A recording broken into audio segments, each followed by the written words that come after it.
My girlfriend scoffed. Stop being possessive. Say sorry to him, when I questioned her male bestie having her house key. I thought I was asking for basic respect in a relationship, but apparently, I was the problem.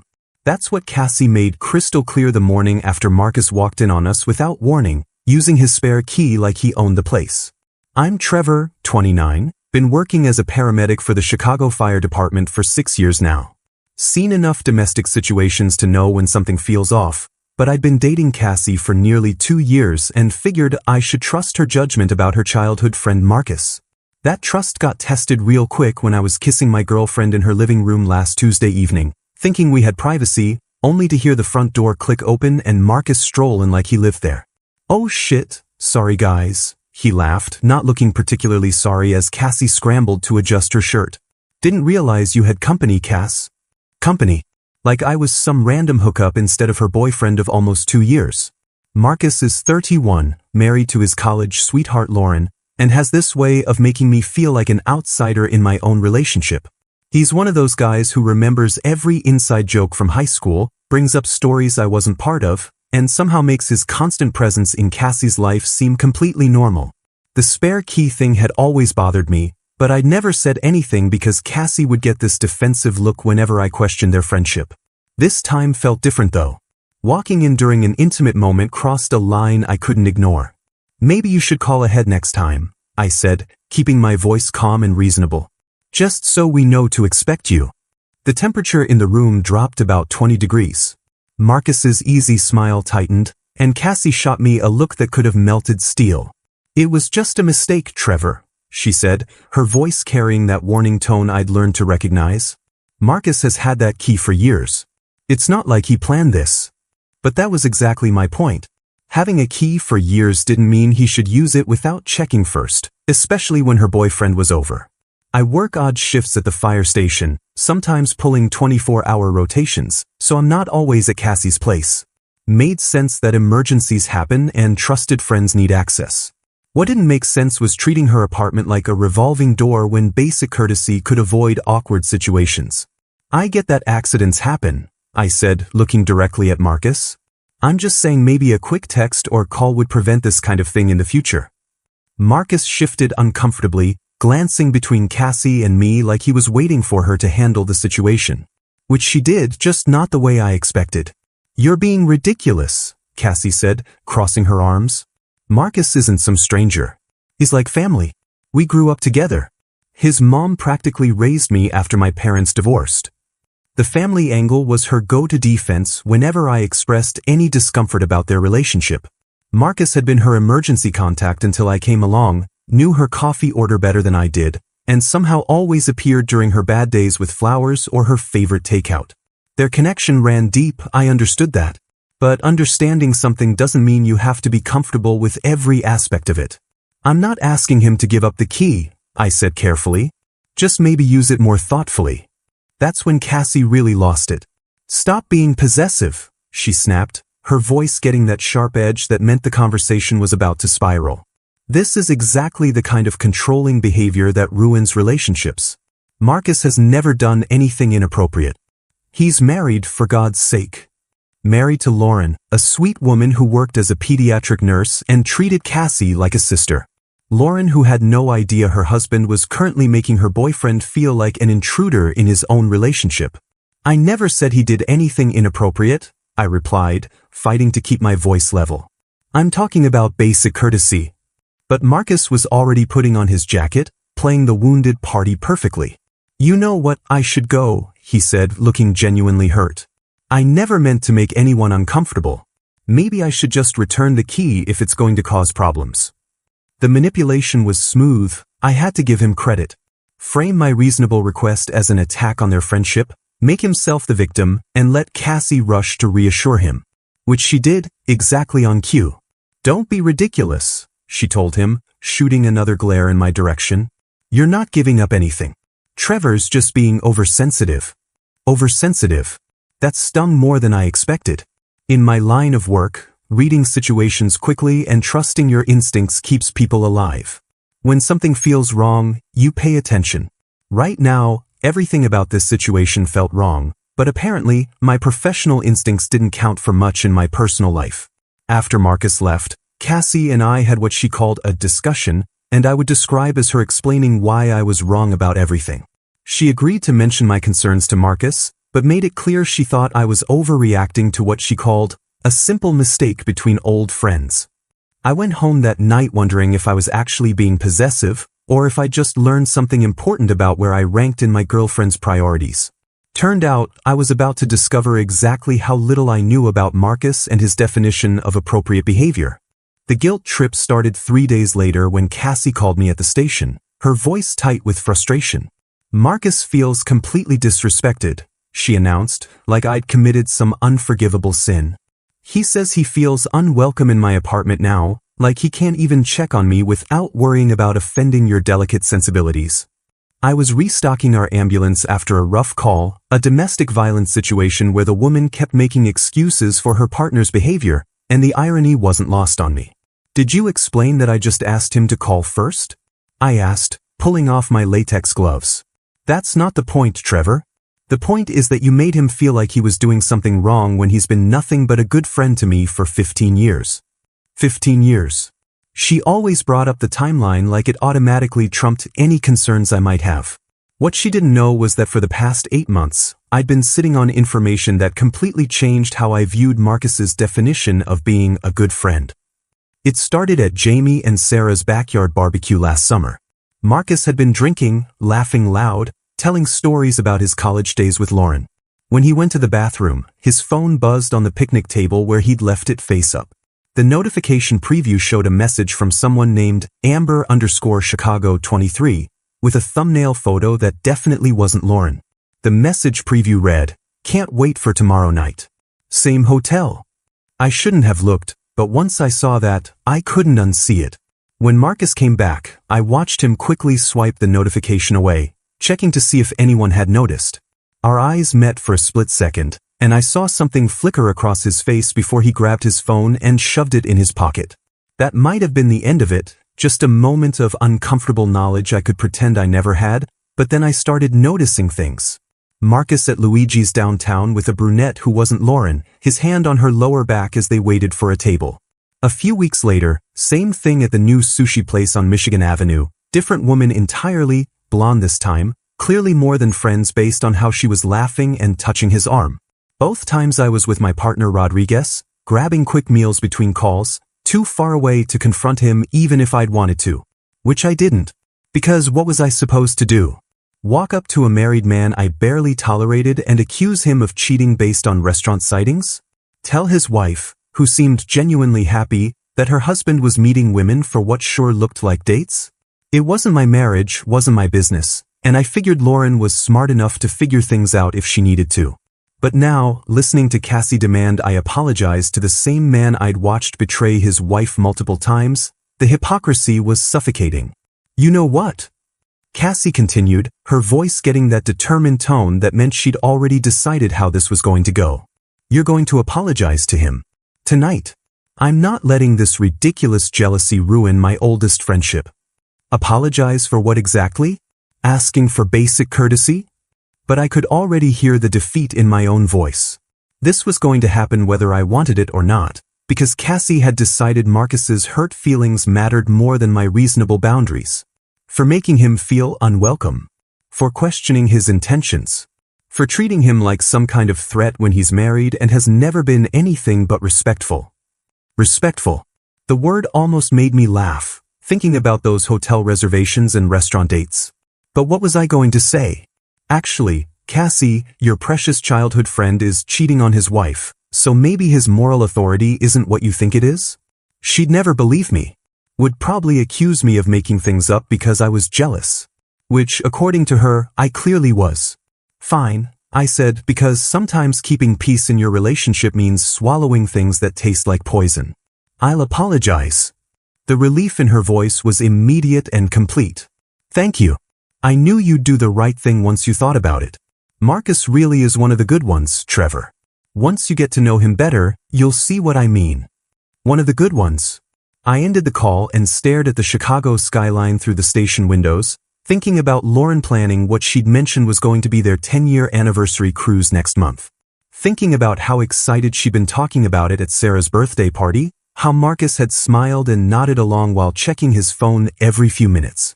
Thinking about how I was about to apologize to a man who was systematically destroying his marriage while positioning himself as the victim in my relationship. The irony was going to eat me alive, but I'd made my decision. If Cassie wanted me to apologize to Marcus, I'd give him an apology he'd never forget. And maybe, just maybe, I'd finally stop being the only person in this situation who seemed to give a damn about the truth. Cassie was practically glowing when she called me the next evening. Perfect news. Lauren's hosting one of her dinner parties this Saturday, and she specifically asked me to make sure you and Marcus work things out. The enthusiasm in her voice made my stomach turn. She's making that incredible lasagna you love, and it'll be our whole group: Jamie and Sarah, David and Nicole, all the usual suspects. It's the perfect opportunity for you to clear the air with Marcus. I was sitting in my apartment, still in my CFD t-shirt after a 12-hour shift, staring at a beer I hadn't opened yet.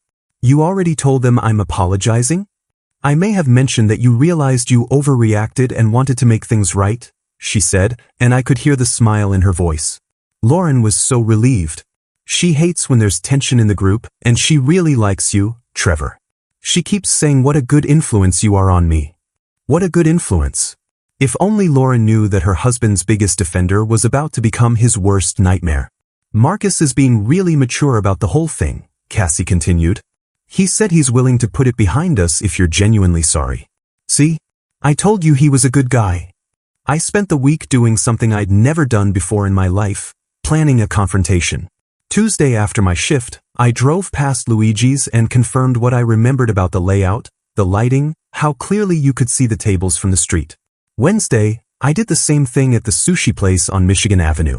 Thursday, I sat in my truck outside the Hampton in downtown where I'd seen Marcus's BMW parked twice in the past month, timing how long it took to walk from the parking garage to the lobby. I felt like I was planning a tactical operation, which in a way, I was. The weight of keeping Lauren in the dark while watching her excitedly plan their anniversary cruise was crushing me. She'd cornered me at Sarah's birthday party 2 weeks ago, bubbling over with details about the itinerary she'd booked.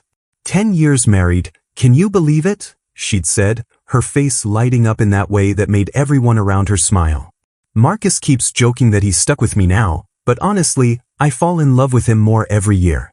He's been working so hard lately, putting in all these extra hours to make sure we can afford the cruise without touching our savings. Extra hours. I nodded and smiled and hated myself for it, watching Marcus across the room charming Jamie's sister while his wife talked about falling in love with him more every year.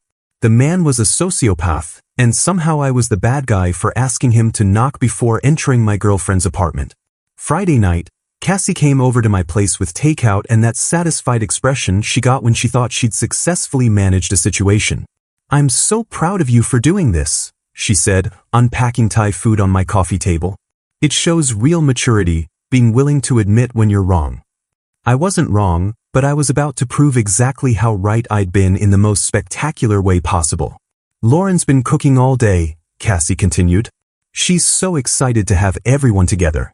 She keeps texting me about how this dinner is going to be perfect, how happy she is that you and Marcus are working things out like adults. Perfect. The word tasted bitter in my mouth. Saturday afternoon, I stood in front of my bathroom mirror, adjusting my collar and trying to convince myself I was doing the right thing. In my line of work, we have a saying, sometimes you have to break bones to save lives. What I was about to do would break more than bones, but maybe it would save Lauren from wasting any more years on a marriage that was already dead. She deserved to know the truth before she spent her life savings on an anniversary cruise with a man who was celebrating their decade together by sleeping with random women from dating apps. I drove to Marcus and Lauren's suburban house with my hands steady on the wheel, my mind clear about what needed to happen. Cassie met me at the door, beaming like she'd orchestrated world peace. Everyone's here already, she said, linking her arm through mine. Marcus is in the kitchen helping Lauren with the wine. This is going to be such a great evening. Through the kitchen doorway, I could see Lauren laughing at something Marcus was saying, her hand resting affectionately on his shoulder while he opened a bottle of wine. She looked genuinely happy, completely unaware that her husband had been systematically betraying her trust for years while her best friend orchestrated apologies on his behalf. "Ready to make things right?" Cassie whispered, squeezing my arm encouragingly. I looked around the room at our friends, all of them expecting a simple apology and a return to normal. Jamie and Sarah were setting up a board game on the side table. David and Nicole were looking through Lauren's photo albums from their recent trip to Napa. Everyone relaxed and comfortable, preparing for what they thought would be just another pleasant evening with friends. "Yeah," I said, my voice steady and calm. "I'm ready to make things right." Dinner started exactly like every other gathering at Marcus and Lauren's house. Lauren had outdone herself with the lasagna, the dining room table was set with her grandmother's china, and everyone was laughing about David's latest disaster at his accounting firm. I sat there making small talk, watching Marcus play the perfect husband, refilling Lauren's wine glass and telling stories about their upcoming anniversary cruise.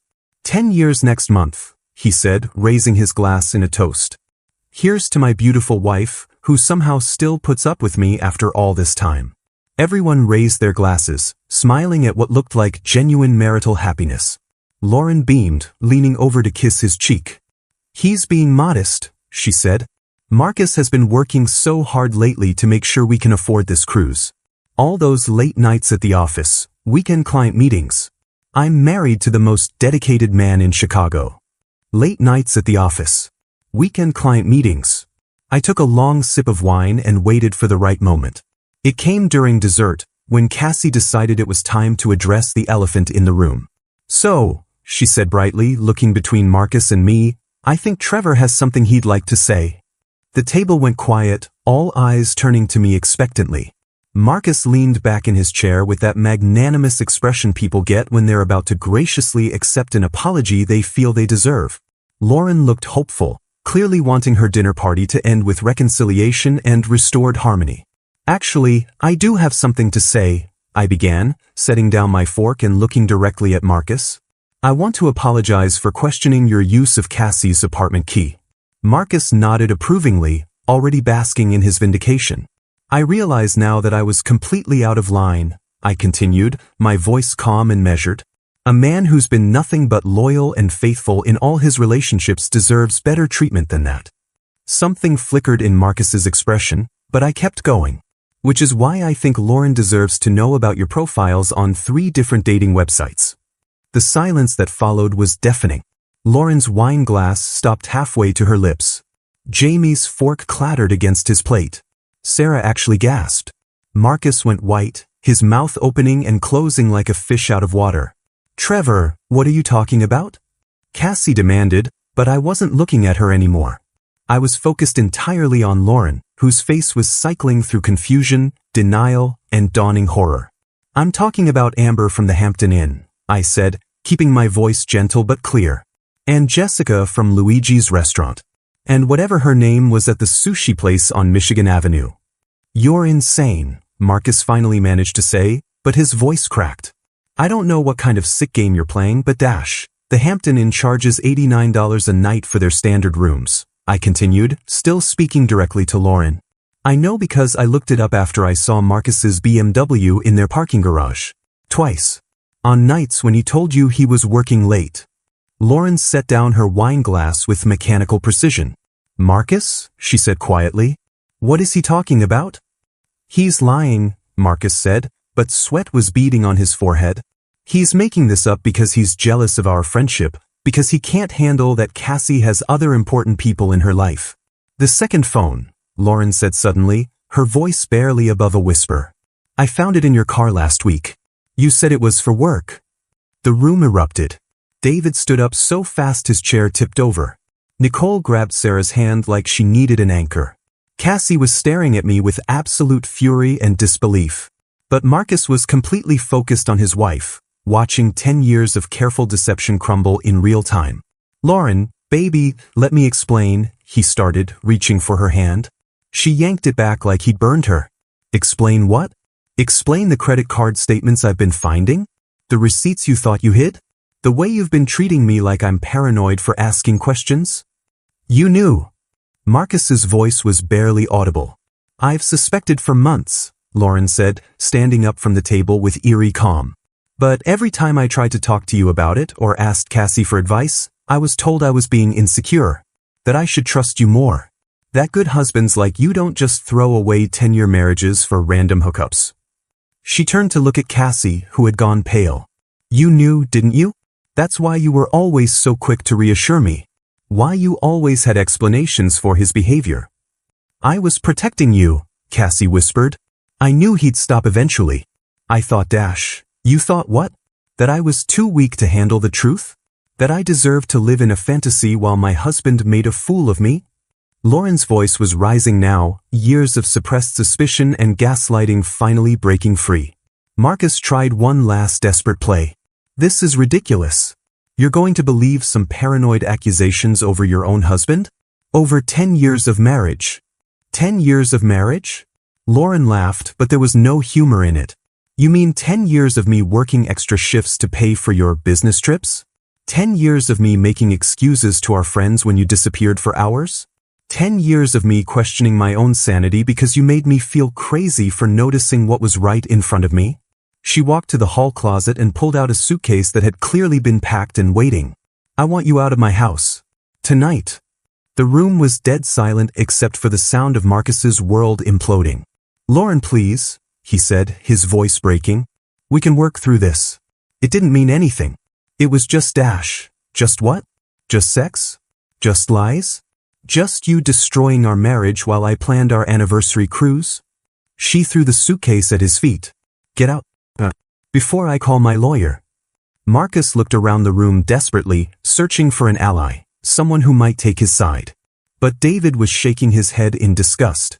Jamie had his arm around Sarah, who was crying. Nicole was staring at him like he was something she'd found on the bottom of her shoe. And Cassie was backing toward the door, finally understanding that her careful management of the situation had just exploded in the most spectacular way possible. This isn't over, Marcus said, grabbing his suitcase and heading for the door. You'll regret this, Lauren. All of you will regret this. But Lauren wasn't listening anymore. She was looking at me with an expression I couldn't quite read. Thank you, she said simply. I know this wasn't easy for you to do, but thank you for finally telling me the truth. The next morning, Cassie stormed into my apartment like a hurricane, her key turning in the lock before I was fully awake. What the hell did you do? She screamed, standing in my bedroom doorway with mascara streaked down her cheeks. Do you have any idea what you've destroyed? I sat up in bed, checking the clock. 7:30 a.m. She'd probably been up all night, either crying or plotting my destruction, maybe both. I told the truth, I said simply. Something you apparently forgot how to do. The truth. She laughed, but it sounded more like a sob. You humiliated my best friend. You destroyed a marriage. You made me look like an idiot in front of all our friends. How long, Cassie? I asked, getting out of bed and pulling on a t-shirt. How long have you known about Marcus? The question stopped her mid-rant. Her face went through several expressions before settling on defiant guilt. I don't know what you're talking about. Try again. Because Lauren asked you for advice about his behavior for months, and you kept telling her she was being paranoid. That doesn't happen by accident. Cassie's shoulders sagged, the fight going out of her all at once. She walked to my kitchen and slumped against the counter. 18 months, she whispered. Maybe longer. 18 months. I stared at her, trying to process what I was hearing. You've known he was cheating on Lauren for a year and a half, and you said nothing? It wasn't that simple. The defensive anger was back. He promised me it was just a phase, that he was going through some kind of midlife crisis. He said he'd stop. And you believed him. I wanted to believe him. Lauren was so happy, Trevor. She was planning their anniversary, talking about maybe starting a family after the cruise. How was I supposed to destroy all that? By telling her the truth before she spent her life savings on a romantic getaway with a serial cheater? I was getting angry now, the full scope of her betrayal becoming clear. How were you helping her by letting her live in a fantasy? I was protecting her. Cassie shouted. From unnecessary pain. From having to start over at 30. From losing the only stable thing in her life. What about the women he was sleeping with? Were you protecting them too? That's different. How is that different? But even as I asked, pieces were falling into place. Jesus, Cassie. You helped him, didn't you? That's why he needed your key. She turned away, staring out my kitchen window like the Chicago skyline might save her from this conversation. It wasn't like that. What was it like? Because from where I'm standing, it looks like you turned your apartment into a cheating hub while lecturing me about trust and friendship. He needed somewhere safe, she said quietly. Somewhere Lauren would never think to look. And it wasn't all the time, just occasionally when a hotel felt too risky. I felt sick. Actually physically nauseated. You let him bring other women to your apartment. The apartment where I sleep. Where I keep my things. You're never there during the day anyway. The casualness of it, like she was talking about borrowing a cup of sugar, made me want to throw something. That's not the point, Cassie. The point is that you made me an unwitting accomplice to destroying your best friend's marriage. I was trying to minimize the damage. If Marcus was going to cheat anyway, at least this way I could keep track of it. Make sure he was being safe. Try to talk sense into him. For 18 months. I kept hoping he'd come to his senses. That he'd realize what he was risking and stop on his own. She finally turned to look at me, and I saw something in her eyes I'd never seen before. Not just guilt, but genuine fear.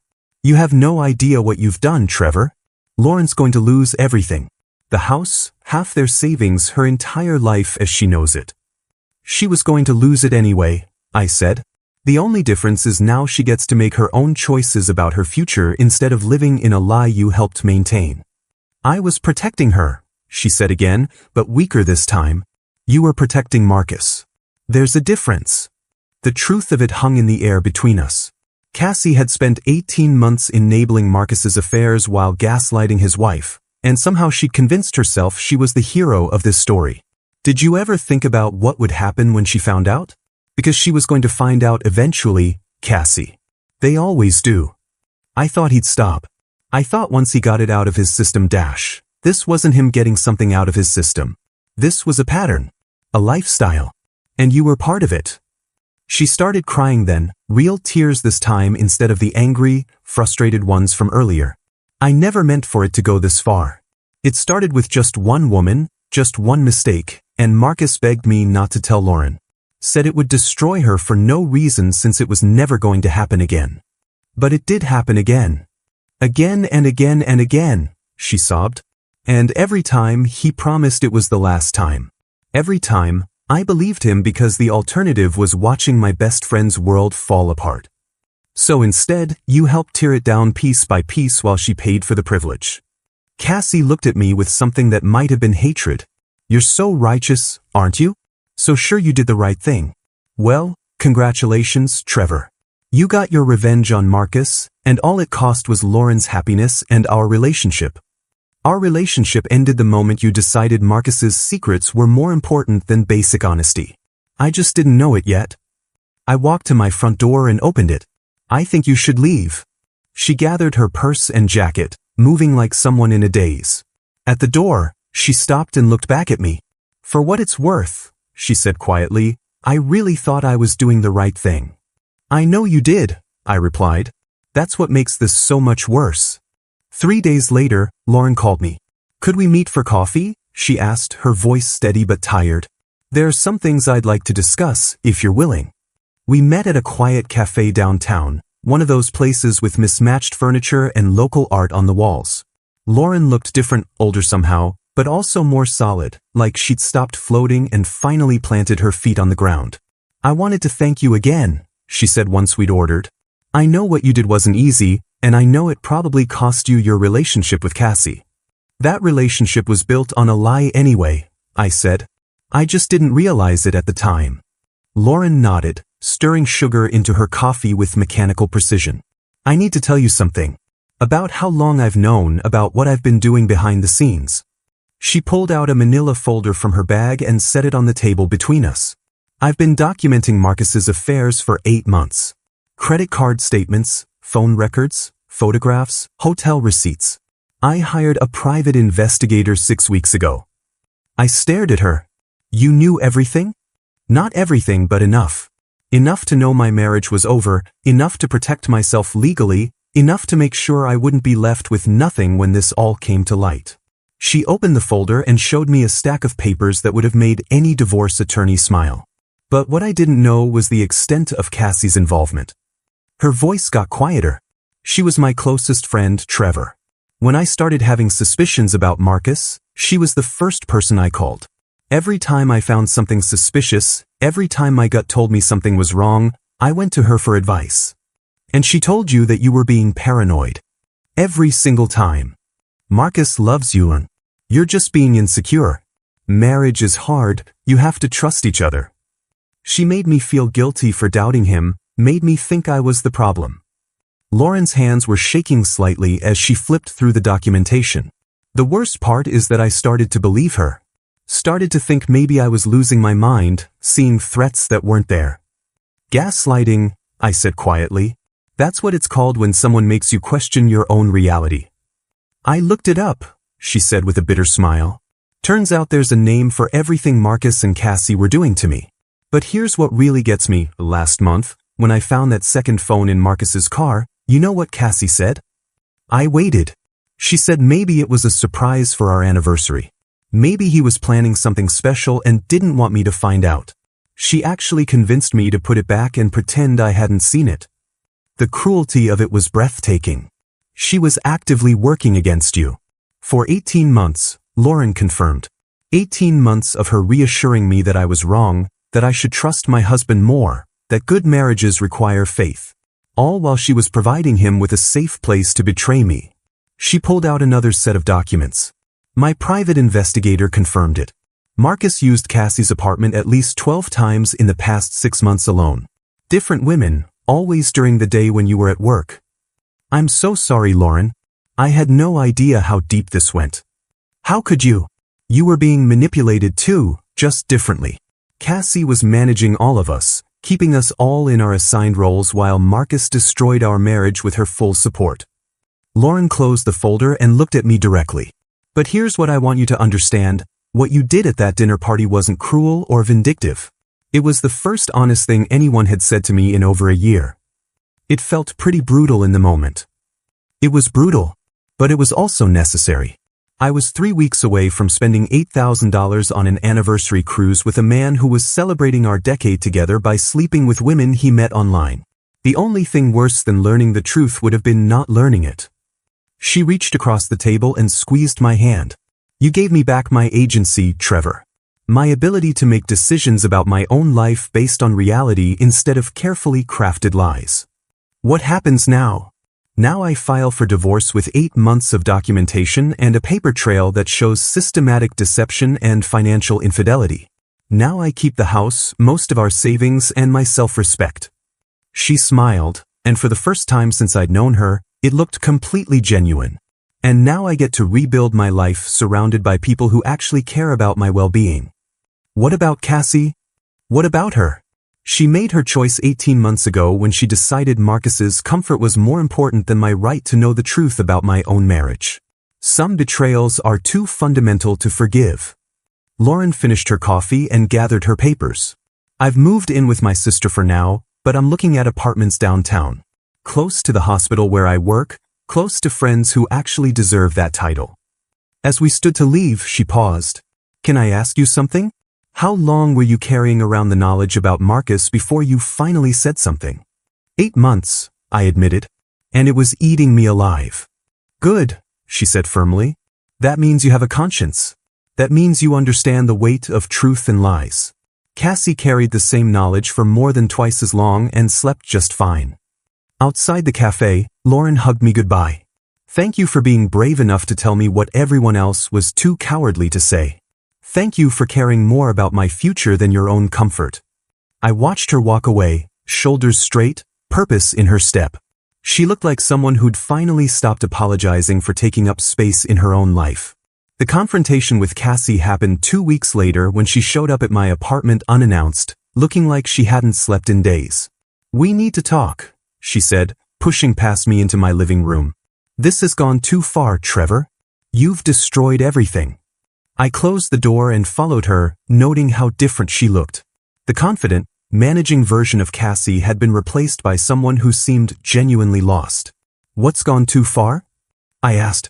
Lauren filed for divorce yesterday. She's taking Marcus for everything he's worth, and now everyone in our friend group thinks I'm some kind of monster. She collapsed onto my couch like all the fight had gone out of her. Jamie won't return my calls. Sarah blocked me on social media. Even David, who barely knows any of us that well, told Nicole he doesn't want me at their engagement party. Did you think there wouldn't be consequences?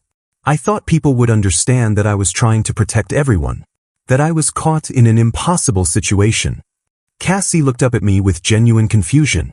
How is that so hard to grasp? Because you weren't protecting anyone, Cassie. You were enabling Marcus while gaslighting Lauren. There's a difference. I was preventing unnecessary pain. Whose pain? Because it sure wasn't Lauren's. She spent 18 months questioning her own sanity while you reassured Marcus that his secrets were safe. Cassie's face crumpled. You don't understand what it was like being caught between them. Marcus kept promising he'd stop, that he just needed time to work through whatever was happening to him. And Lauren was so happy when she wasn't suspicious.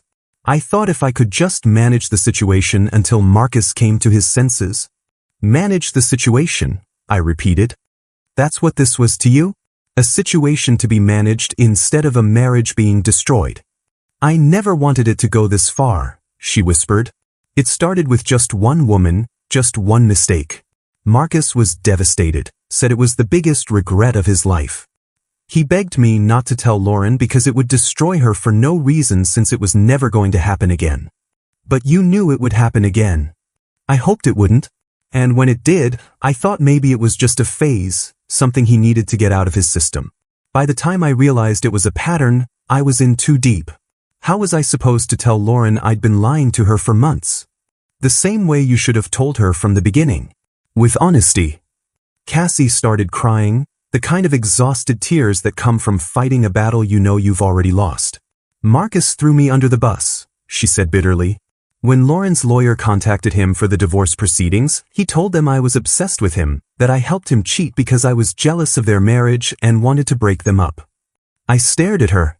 You're surprised by that? I protected him for 18 months. I lied to my best friend, I let him use my apartment, I covered for him with elaborate alibis.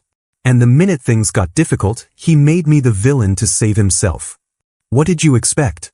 Loyalty? From a man who spent years betraying his wife. The irony seemed lost on her, but I pressed on. You enabled a sociopath, Cassie. Did you really think he'd protect you when his own interests were at stake? I thought we were friends, she said quietly. I thought he cared about me, at least enough not to destroy my reputation to save his own skin. Marcus never cared about anyone but Marcus. That's why he was cheating in the first place. I sat down across from her, feeling something like pity mixed with disgust. The question is, why did you care about protecting him more than protecting Lauren? She was quiet for a long time, staring at her hands. I don't know, she finally admitted. Maybe because Lauren was always so strong, so capable. She had her career, her independence. I thought she could handle anything. But Marcus seemed so fragile when he was confessing his mistakes, so genuinely torn up about what he'd done. So you decided Lauren could handle being betrayed, but Marcus couldn't handle the consequences of his choices. When you put it like that, it sounds terrible. It was terrible. And now you're facing the consequences of enabling it for 18 months. Cassie looked around my apartment like she was seeing it for the first time. Are we really over? I mean, I know what I did was wrong, but can't we work through this? Cassie, you let another man use your apartment to cheat on his wife while lecturing me about trust and respect. You spent over a year systematically gaslighting your best friend while helping her husband betray her. What exactly is there to work through? I was trying to minimize the damage. You were trying to avoid taking responsibility. There's a difference. She stood up slowly, gathering her purse and jacket. So that's it? 3 years together and you're just done. I'm done with people who think lying is kinder than truth. I'm done with people who think they know what's best for everyone else while ignoring the harm they're causing. I'm done with people who enable cruelty and call it compassion. At the door, she turned back one last time. You know, Trevor, you're not as righteous as you think you are. You kept Marcus's secret for 8 months too. You're right, I said. I did. And it was wrong, and I learned something about myself I didn't like. The difference is, when I had the chance to make it right, I told the truth instead of doubling down on the lies. And look how that worked out for everyone. Yeah, I said, opening the door. Look how it worked out. Lauren's free, Marcus is facing consequences for his actions, and you're learning that enabling bad behavior doesn't make you a good friend. Sounds like the truth worked out exactly like it should have. I closed the door behind her and realized I felt lighter than I had in months. Sometimes the hardest part of doing the right thing isn't the doing, it's accepting that some people will never forgive you for refusing to participate in their comfortable lies.